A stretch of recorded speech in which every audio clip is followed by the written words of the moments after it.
What's going on, everybody? This is Chris Classic dropping a couch vlog.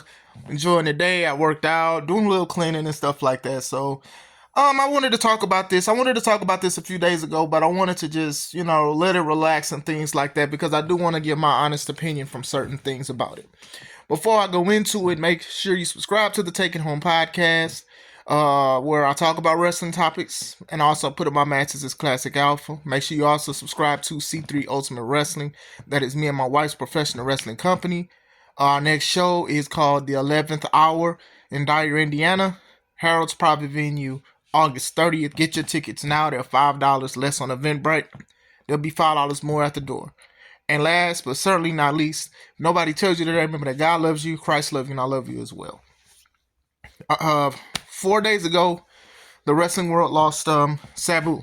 And from news yesterday, it said that he had a heart attack. So I wanted to speak about it. And I also wanted to talk about the severity of the situation with his last match. His last match, I believe, was WrestleMania weekend at a GCW show. I believe it was called The Collective. It was in Las Vegas. I saw like 30-second clips. I didn't even see like the whole match. I didn't want to. Even after his passing, I'm not going to watch it. I know a lot of people are advocating for people to watch it, to show, I guess, support for Sabu. But the story leading into even that match makes me frustrated, not only just as a professional wrestler, but also as a professional wrestling booker and promoter, because there are certain things that we have to put our foot down on. And I do feel like this could have been avoided. And I'm also going to be honest right now. I'm not saying that this match contributed to it, so I don't want no things of allegations of it. I don't know. I wasn't there. I only saw a few things, but it's a tasking sport, and that's all I'm going to say about the situation. But I'm going to go more into how I feel about it. Now, before that, of course, I'm going to give Sabu his flowers. I've met him at 2 shows, one in Illinois and another in Wisconsin. Was a nice guy and things like that. He liked my cape, my green cape, because I had my green gear at the time and stuff like that. A lot of my friends are and still are influenced by him. A lot of my friends have pictures of him. One of my brothers, he was basically an understudy to him. He was his mentor and stuff like that. So it was a very emotional thing to like repost about how he lost one of his friends. So the impact of Sabu and ECW and then independence, then WWE, then a lot of stuff, it's just a cemented legacy, right?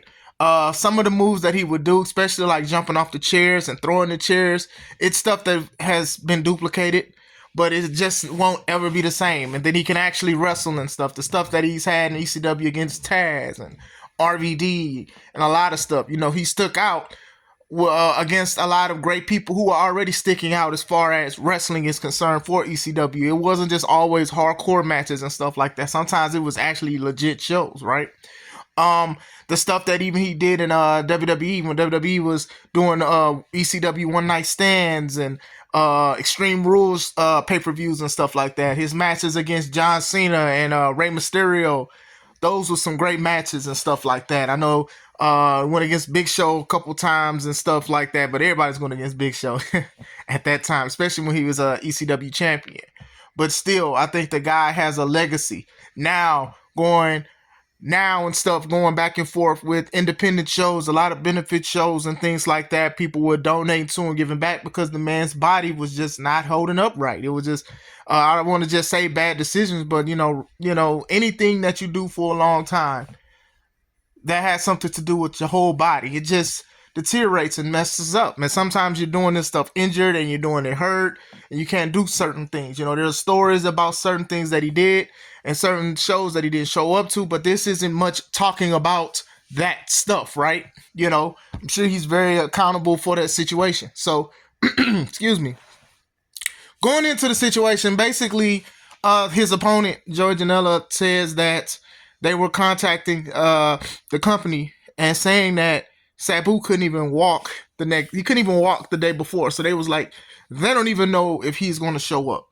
So they thought about a replacement, as they should, and things like that. And then it was like they were waiting for confirmation that he would be ready to go if he was even showing up. Now, My thing is this: if he cannot walk the day before, I wouldn't book him to wrestle. Like if he does show up, it might be for autographs or something like that or something. You have to be transparent. Like they were like, well, we didn't want to let the fans down. Now listen, I love the fans. I love that people spend their hard-earned money on a show for C3 and stuff like that. But if a wrestler is hurt, injured, sick, or anything like that, I recommend them to stay home because I don't want them to hurt themselves.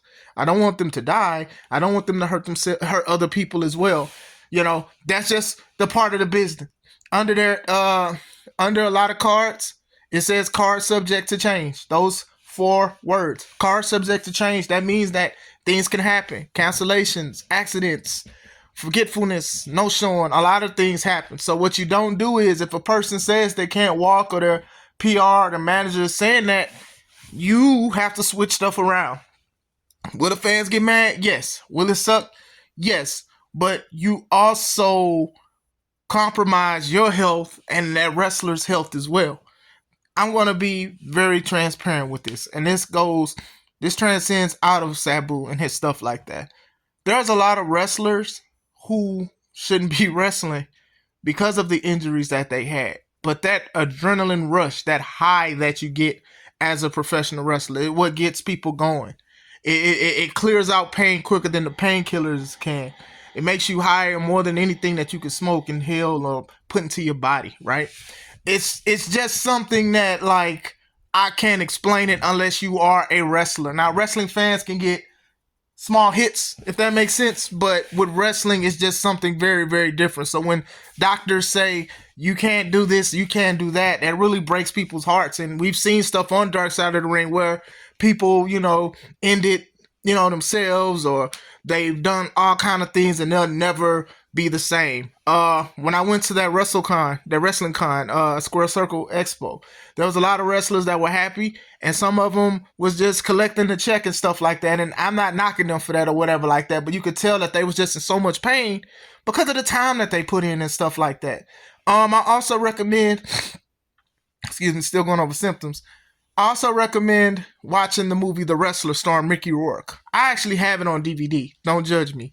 That movie is synonymous with a lot of people's stories. I know a lot of people are like, oh, well, they got they were inspired by Jake the Snake Roberts' true story was his stuff, and Roddy Piper. But there's a lot of wrestlers that are out there, new, young, old, whatever, that live that life of almost dying in the ring. We've had wrestlers that have unfortunately died in the ring and stuff like that because either health problems and stuff just happens. My thing is, take care of yourself, but do watch that movie. I do recommend. I do think that it would give a better insight of the severity of some of the injuries that some wrestlers carry.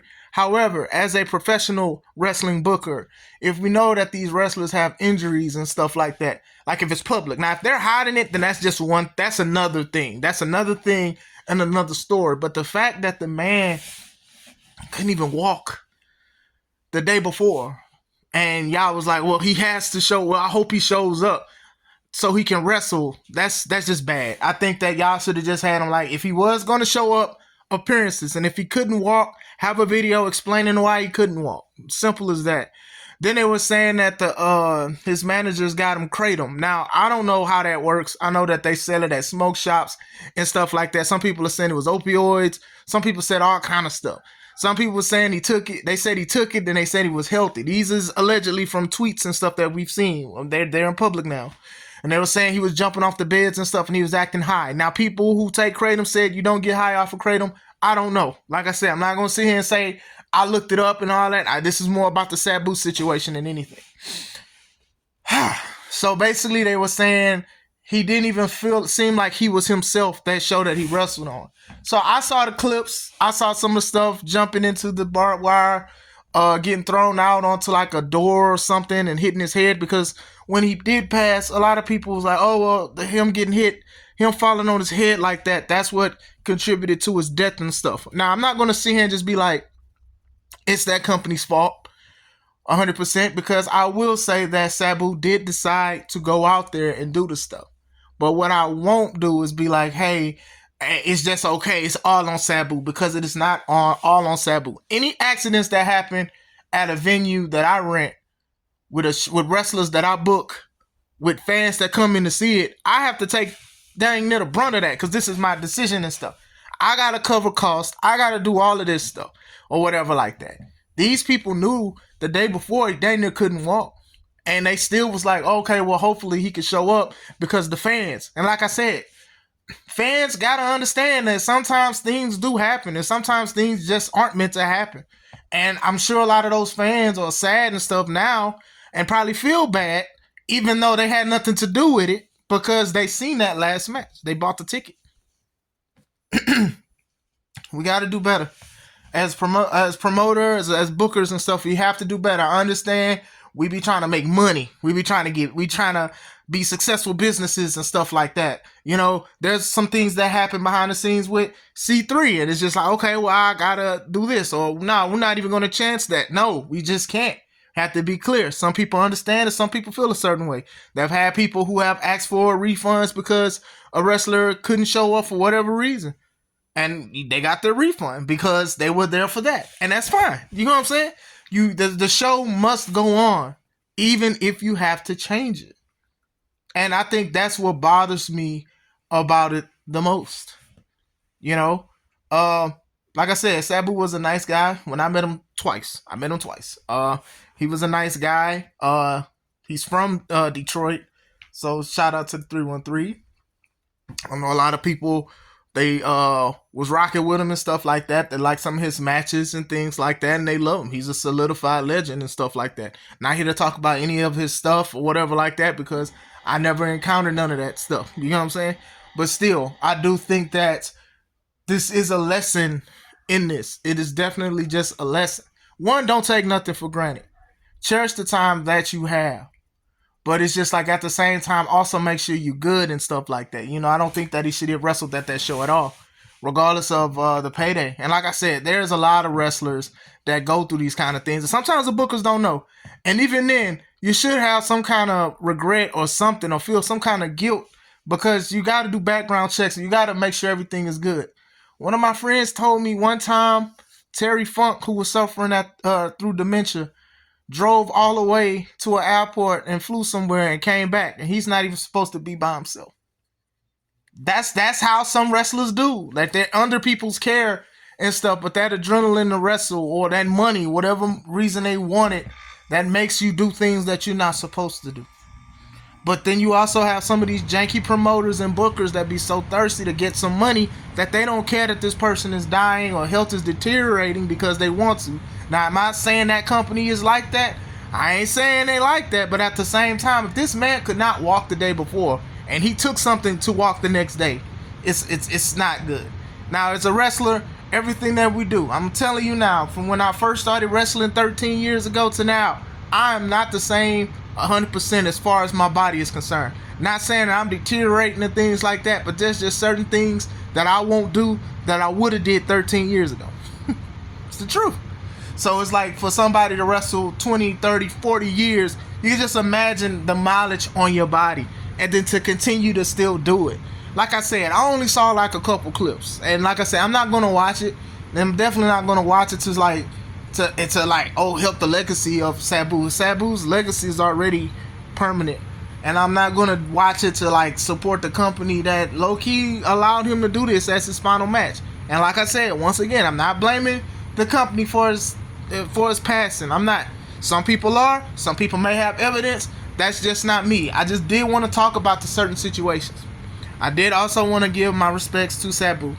And I also just want people to just make sure you take care of your health. Like I said, I'm working out, trying to work out more often and stuff like that. And it's just like, I'm trying to be buff, but I keep thinking about the buffet. You get what I'm saying? But at the end of the day, I am trying to take care of myself. Not even just for the wrestling standpoint. I'm also trying to take care of myself because I have a 17-year-old, I have a 9-year-old, and I have a 4-year-old. And I'm really just, if the good Lord allows me to have a great life that I can run with them and I can play outside and I can do certain things. But, I have to hold myself accountable before anything else, before anybody else can, to understand the severity of it. But rest in peace, Sabu. It's unfortunate that this news came out after your passing. It would have been way probably worse if it came out before and then he passed, because I think that they really would have been knocking down that person's door. But still, this is something I want to talk about. I do love you guys. I hope you guys have a wonderful day. This is Chris Classic. Let's take it home.